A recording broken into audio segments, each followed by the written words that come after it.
video about this mini bike setup with a Predator motor. And the reason being is because I used to love these things when I was a kid. This is how I got started working on things. We would get mini bikes from, or not mini bikes, but we would get little engines from Edgers. Edgers was the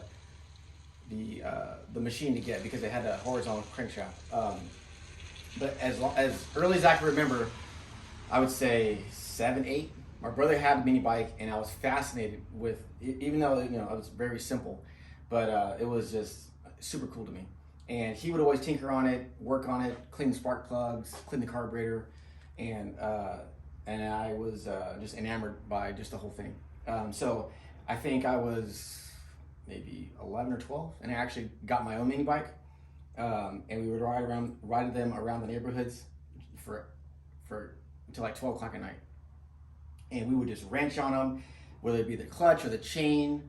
We would wear our shoes out because none of them had brakes. So the way it would slow down was just on your shoes. It would just destroy your shoes. And we would buy gasoline. Back in the day, it was, I don't know, like 60 cents a gallon.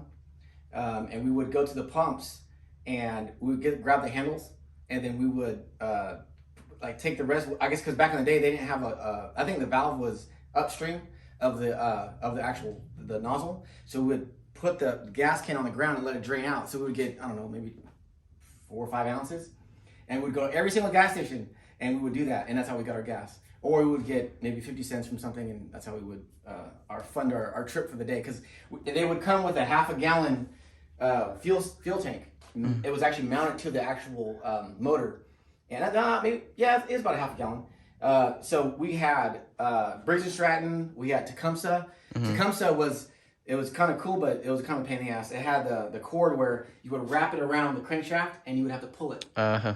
And it had a little cutout for the knot on the cord, so you'd pull it and then you would rock the cord up and you put it in your pocket and you freaking drive around the neighborhood and whatever. And then we would it just brings back old memories. So Andrew wanted to build a pit bike, and initially I'm like, why the hell are you gonna spend your time and energy on this shit, right? When you have like a sick truck to work on, or you're just finished building that transmission. And then I was like, you know what? That's kind of how I got started. So Andrew's going to go through some of the reasons why he's building this. And it just, for me, what's fascinating is the freaking technology from what we had and what this is. So I'll let Andrew go ahead and speak to what he's doing and why he's doing it. Okay. Why are you building this mini bike? I'm building this mini bike because I just want to have something that I can just tinker with when I'm not building like a big project. It's not like it's super expensive, so right. It's just fun to like buy little parts and like do things. How'd you get started? Well, I built a mini bike a couple years ago. Which one? It was the one that we got from the guy down the highway. Oh yeah. Yeah. Okay. Bought one of those, and then and that was like a Briggs & Stratton style. It was a big Briggs & Stratton that you had on one of those scooters that you made. Oh, okay. Okay, But we threw the scooter away, but we kept the motor. Okay. So that kind of piqued your interest, and then you just kind of revisited the concept of having a mini bike? Yeah, well, my friend got one. Okay. That's usually how it starts. Yeah, that's how it started. Okay, where did you get the mini bike from? I ordered it from Go Power Sports. Okay. I forget what it's called. I forget exactly what the bike was called, but I just bought it just a roller, no front or no motor, because I knew I wanted to get a Predator 212. Okay. And how much was the bike? It was almost $350. Okay. And then so you got the frame, you got it. You kind of knew what you were gonna do, right? Yeah. As far as the platform for the power plant and the drivetrain. So this was a couple months ago? Yeah, a couple months ago. Now, mind you, we have 100 different projects that we're working on at any given time. So this is very low priority, right? This is like when we're waiting for parts, right? Yeah. Or when you get out of school, right? And then you're like, I need to tinker on something or whatever. So as you can see in the background, we have a new project. It's an LS2. It's gonna be a drift motor. So banging out the rev limiter all day long. But anyways, boosted too. Back to where we're going. This is like just to kind of showcase this. We have a bunch of different projects to work on. So this is this is really not a high priority, but and it's no less cooler, right? Yeah. So anyway, so you got the frame, and what did you do when you got the frame? Or actually, first of all, how much did you pay for it? Yeah, it was $350. $350? Yeah, Okay, yeah, you told me that? Okay. Yeah. All right, so what did you do to the frame when you got it? When I got it, it was pretty ugly, to be honest with you. So, which I already knew that when I was gonna buy it, but I shaved the seat. Okay. What do you mean you shaved the seat? What'd you do? So Okay. it was basically like that tall. Okay, so you shaved it down? Okay. So I shaved it down and then re-stapled it, the cover. And then I cut this like subframe off. It used to be down here. Okay. Shortened it, made it look good, and then I extended swing arm, I guess. So that was on initially the axle was on the inside of that hoop, right? Yeah. So let's see. It used to be like pretty much over here. Right there. Pretty far up. So then you TIG welded this plate here. You fabbed up and TIG welded it. Yeah. Okay. I Made see. a template and cut it out. That was you wanted to stretch it out a little bit, right? To make it increase the wheelbase. Yeah, just for like wheelies and stuff, be more stable. I guess. And then you MIG welded these frame sections together. Just this, and then I'm gonna smooth them out, but just adding a little bit more material so it's not weak. Right. And then the seat used to come up like pretty much over here, like the subframe right here. Mm-hmm. So I lowered it, made it level pretty much.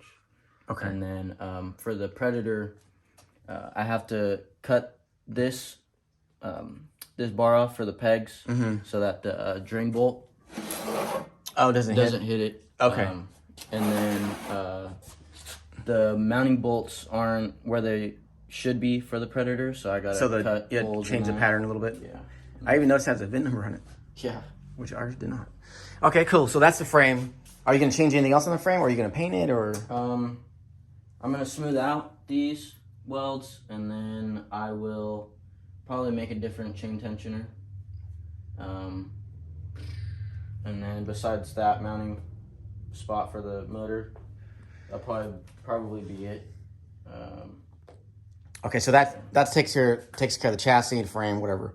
All right, so now this is a part. Now, when I came home the other day, I did not expect to see this. What's a platform? The platform is a Predator 212 non-Hemi. CC?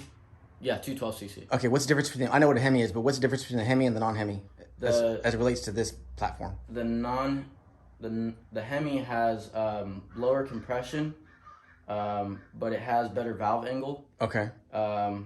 And I was thinking for like such a small engine, you would want more compression. So, yeah, I just thought the non-Hemi would be a better suit for the bike, just because it was in stock already, so I didn't want to like have to wait. Right. Okay. So now go through step by step. You get the bike home, or you get the motor home. What do you do first? What was your plan initially, like for the motor? Like what were you gonna do? Initially, I was just gonna do like a flat top piston and. So swap the piston out because the factory one's dished. Yeah, it's a dish piston. Can we take a look at that? That is cute. Okay, so that's a dished piston. That's the rod assembly. It's pretty beefy, actually. No bearings, I guess you call it. Yeah, no. No bearing, okay. Okay, so that's pretty. I mean, it's not exactly what we had when we were kids, but this is a little meaner.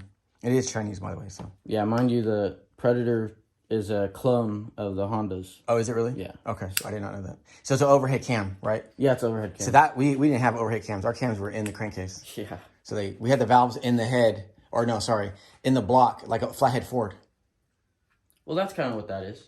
Not really, no, because the valves actually on ours came up this way, and the valves are right here on top. So they didn't really flow very well. Yeah.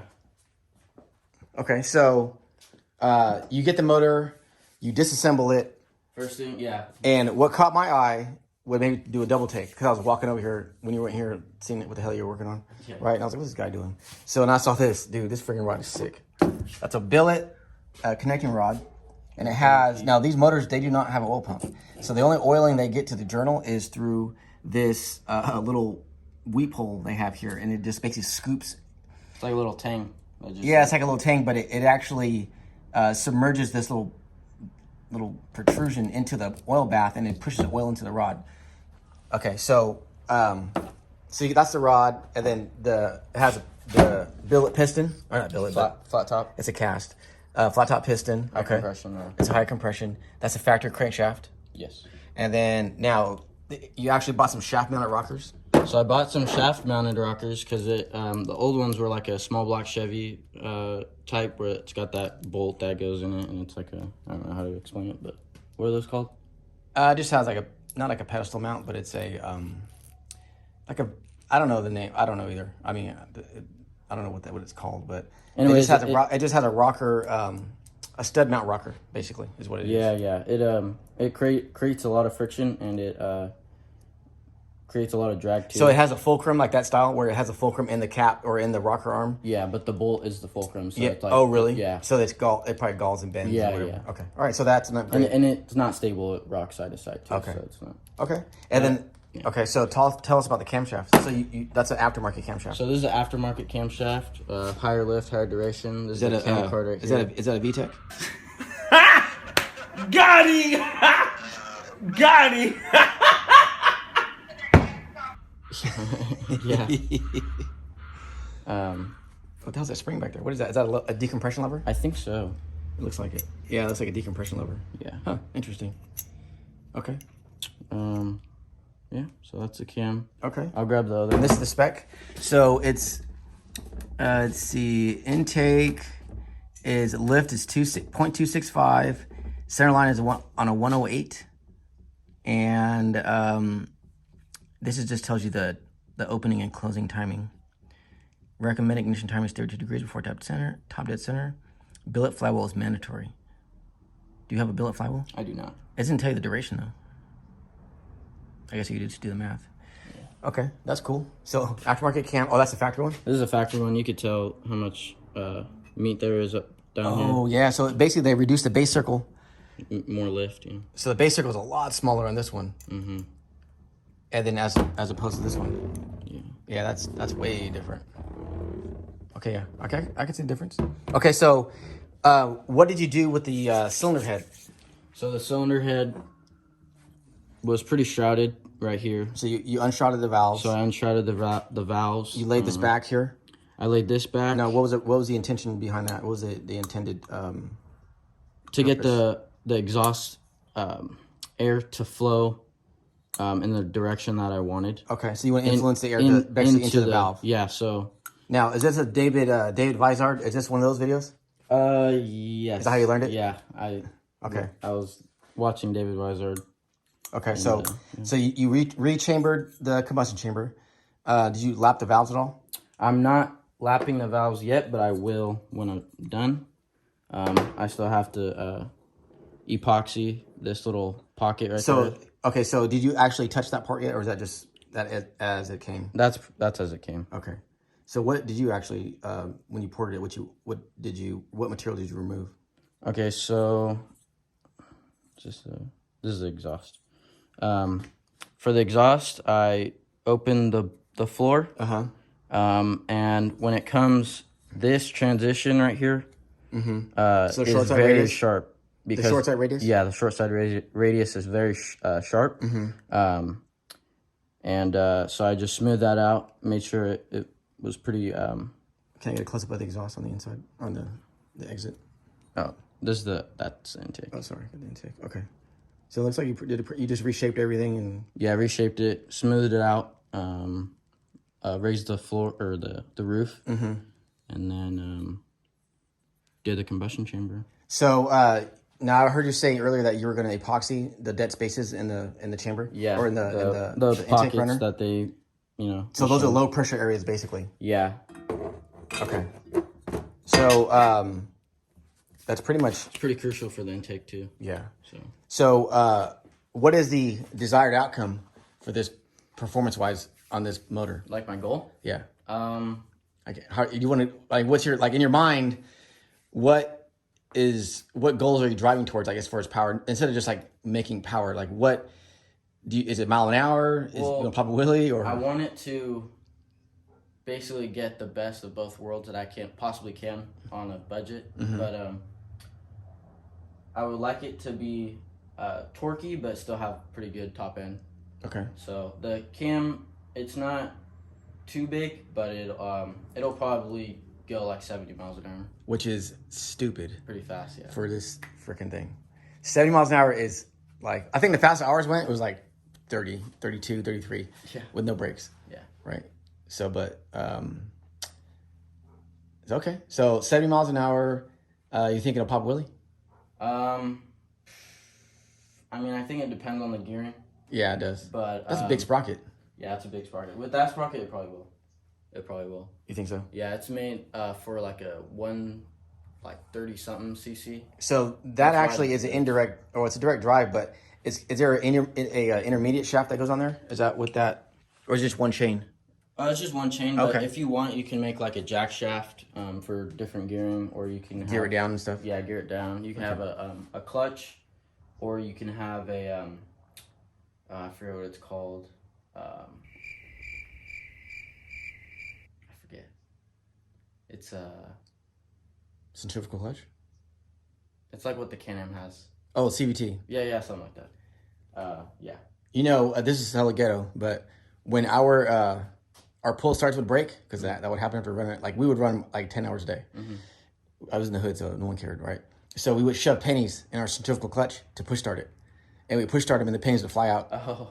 And that's how we got them running. Yeah. Everything was super freaking ghetto, super broke. Like we would just put stuff, but that, not having the right stuff makes you be creative, and it makes you find different ways to do things. Find different ways to do things, and encourage you to problem solve, right? Because that's all you have. Yeah. So cool. All right. Well, I just wanted to showcase that. It's not something that we normally do, but I still think it's pretty cool because it brings you back to like back in the day. Yeah. So, all right. Well, that's it for this video. I just want to talk about that because I think it's pretty cool. Yeah. So we don't only just build cars, motorcycles, dirt bikes, ATVs. We build these things too. I mean, it all applies. So the science is the same, right? Yeah. Cool. All right. Till next time.